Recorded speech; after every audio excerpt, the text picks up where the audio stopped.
Oke, jumpa lagi dengan saya teman-teman. Kali ini saya mau membahas tentang PCP ya, tentang PCP.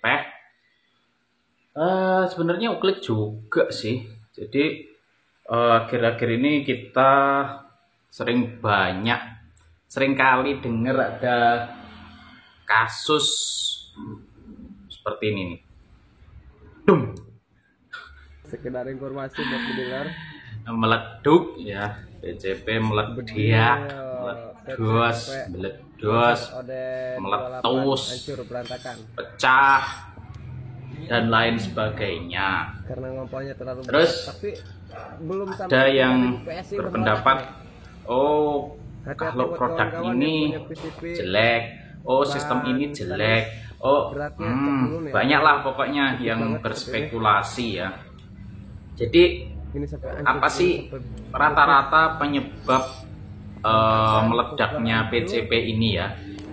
Kalau yang saya ketahui, nah ini ada beberapa macam teman-teman. Tapi teman-teman harus subscribe dulu nih. Oke, yang pertama yang sering terjadi itu adalah over tekanan teman-teman. Jadi ini biasanya mohon maaf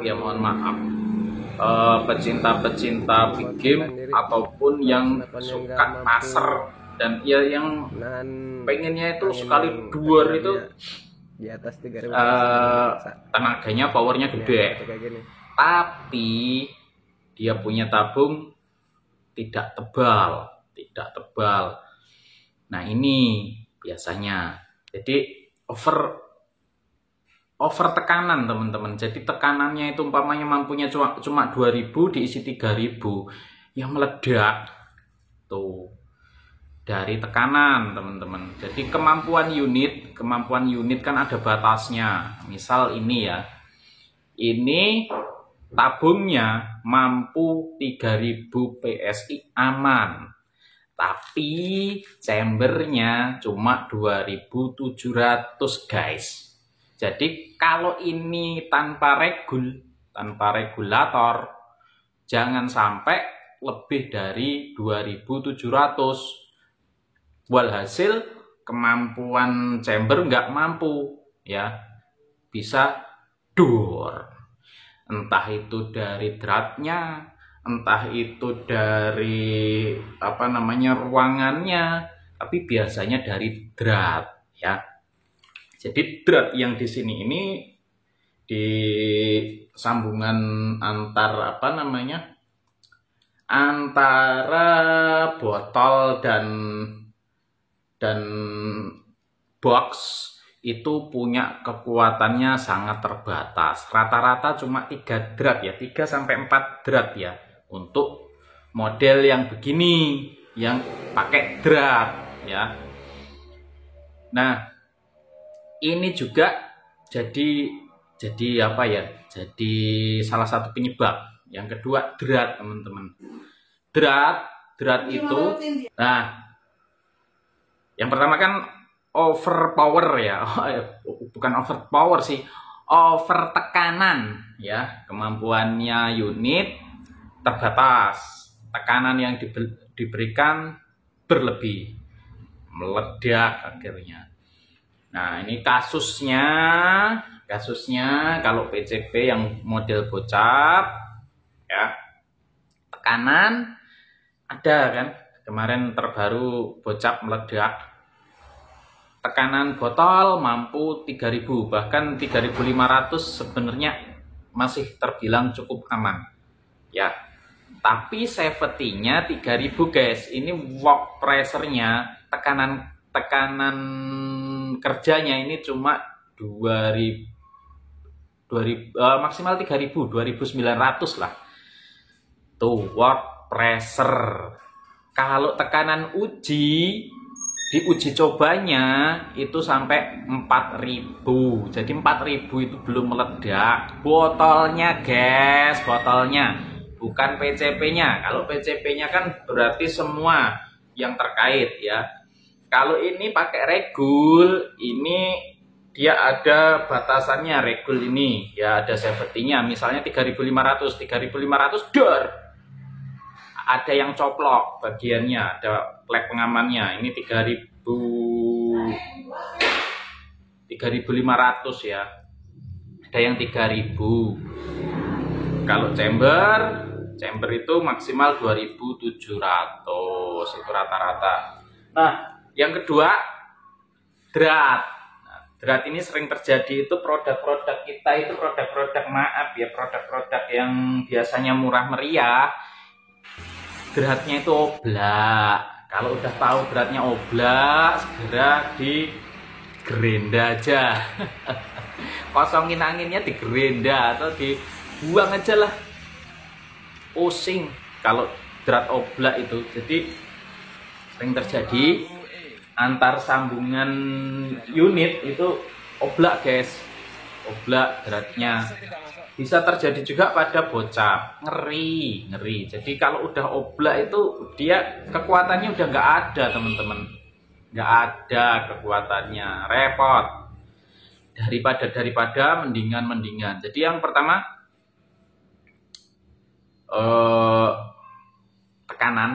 tekanan, yang kedua kualitas drat atau kualitas unit lah, ya, terutama drat kalau pakai sistem drat ya.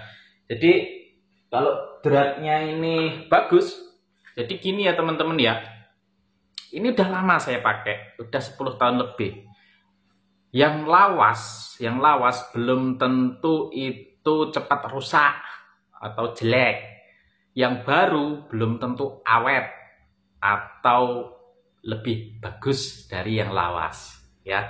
Saya nemuin kok beberapa kali, mungkin ada 10 kali ya, saya lihat mata kepala saya sendiri, unit punya temen baru 2 tahun 3 tahun sudah kurang layak pakai ya. Saya nggak nyebut merek, ada bocap juga. Saya nggak nyebut merek ya, nggak mau nyebut merek karena berkaitan dengan merek yang cukup besar. Nggak usah ditebak-tebak teman-teman, nggak usah ditebak-tebak. Baru 2 tahun dipakai ya, sudah bocor nggak ketolongan, sudah retak chambernya ya. Saya nggak tahu apakah itu kesalahan user atau memang kualitasnya ya. Kalau yang rata-rata sih retak ya, retak atau bocor yang nggak bisa diselamatkan lagi ya. Kalau udah tahu kayak gitu teman-teman, ya udah kalau bisa diretur, kalau nggak bisa ya udah museumkan aja atau diperbaiki tapi dengan catatan tertentu ya. Susah saya jelasinnya teman-teman. Ini masalahnya berkaitan dengan safety, keselamatan ya teman-teman ya. Oke. Yang selanjutnya bahan teman-teman, bahan dan kualitas. Agak susah ini bahasnya. Jadi bahan untuk yang tahan tekanan, sebenarnya saya paling suka itu adalah stainless teman-teman. Kalau untuk tekanan ya, terutama kita pakainya itu adalah pompa tangan. Stainless ini punya keunggulan satu, ulet alot ya. Yang kedua dengan ketebalan yang cukup, dia memang sudah tahan tekanan ya. Yang ketiga tahan korosi. Nah ini teman-teman yang paling penting teman-teman. Seringkali yang bikin masalah unitnya udah bagus, kualitas bagus, tapi korosi meledos. Ada banyak kejadian. Jadi pipanya korosi teman-teman, baik itu dari sambungan maupun memang pipanya yang korosi ya. Susah teman-teman.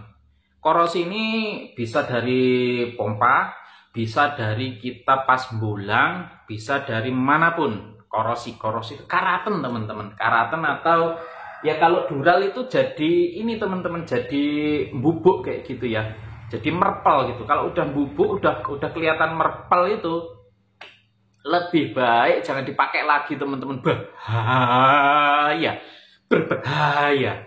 Ya, kalau teman-teman punya bocap, chambernya udah mulai merepel, ngerok, bisa irik-irik gitu, bisa dicowel-cowel gitu, bisa ini Tak bisa pakai lagi ini benjol. bisa merpel. Aduh, jangan dipakai lagi teman-teman, lebih baik kosongkan, buang. Itu sudah korosi ya, sudah apa ya, lapuk ya. Nah, yang kedua yang berkaitan dengan korosi ini adalah bahan besi ya, bahan besi ini Predator. kalau nggak terawat teman-teman ngeri. Teman saya tangannya ada yang semplah itu apa ya, pokoknya hampir hilang lah tangannya lah, jempolnya ini sama jari ini telunjuk. Bisa pakai lagi ini benjol ya. Itu gara-gara bukan cuma ya, gara-garanya ngisi servisan, ngisi angin. Itu unit lama, bahannya itu adalah apa namanya, besi. Jadi udah karaten, ternyata udah karaten, minta diisi waktu itu cuma 2.000 teman-teman. Nah, cuma 2.000 sebenarnya, baru 1.500 kejadian meledak teman-teman. Meledak, diar, kaca-kaca teman-teman pecah semua. Kaca-kaca etalase toko itu pecah, banyak yang pecah. Kaca jendela juga banyak yang pecah. Tangan semplah. Untungnya nggak ngenain kepala atau bagian vital ya teman-teman ya. Untungnya masih selamat. Sekarang masih hidup orangnya. Alhamdulillah. Masih alhamdulillah lo kayak gitu ya. Ya daripada yang meningsai ya. Aduh. Itu 1.500 guys. 1.500 pun kalau umpamanya kena bagian vital ya wassalam teman-teman. Wassalam, bener. Jadi jangan main-main ya dengan tekanan tinggi ini, jangan main-main. Jangan pernah main-main teman-teman.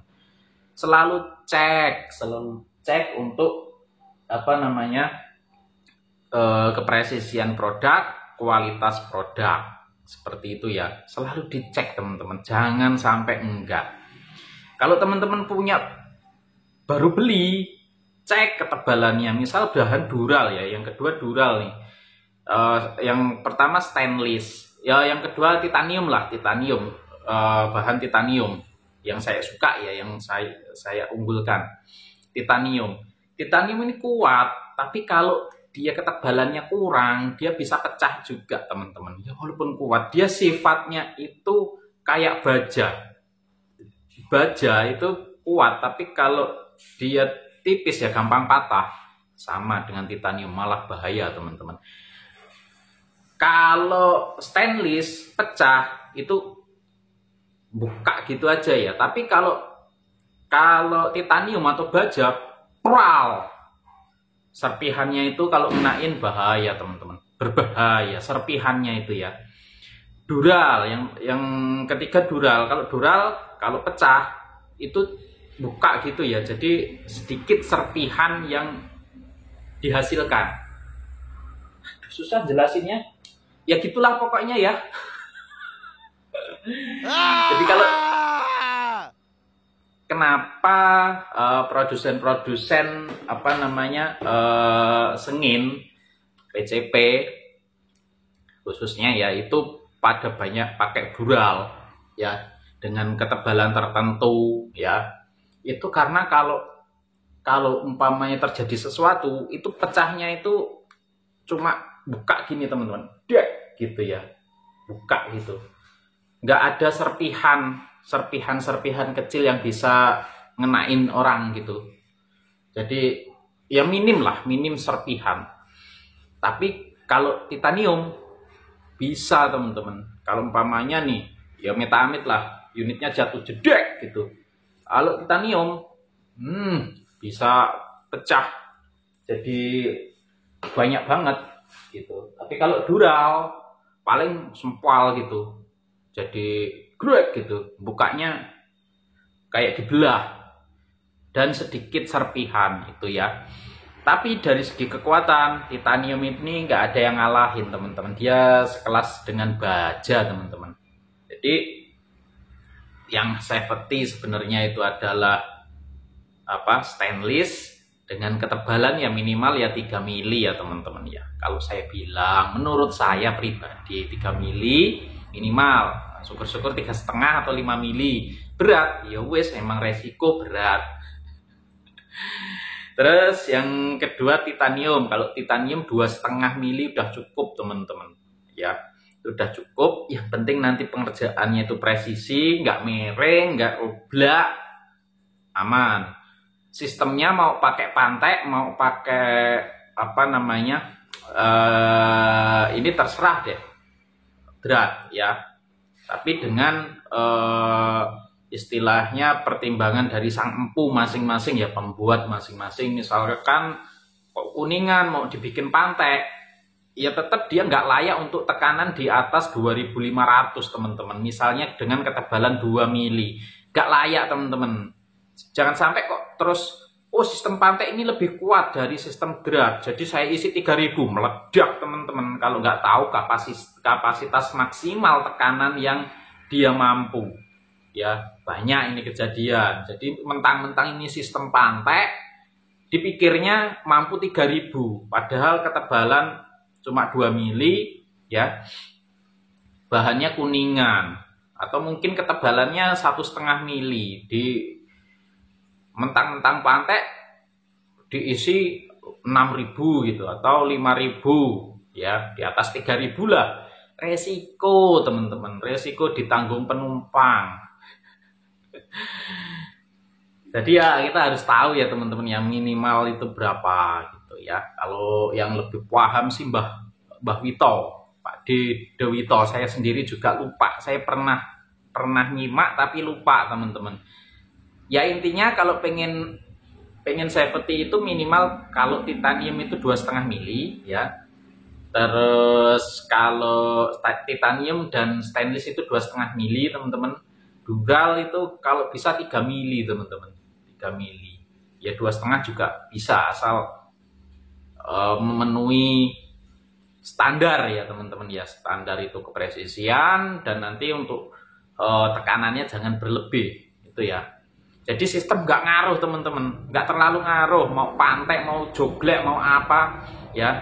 Yang penting pengerjaannya. Dan kalau drat itu panjangnya drat, kepresisian drat. Kalau uglak-uglik walaupun panjang, yes, waduh bahaya teman-teman. Ada teman-teman itu yang ngakalin, udah tahu oblak dikasih solatip biar pres.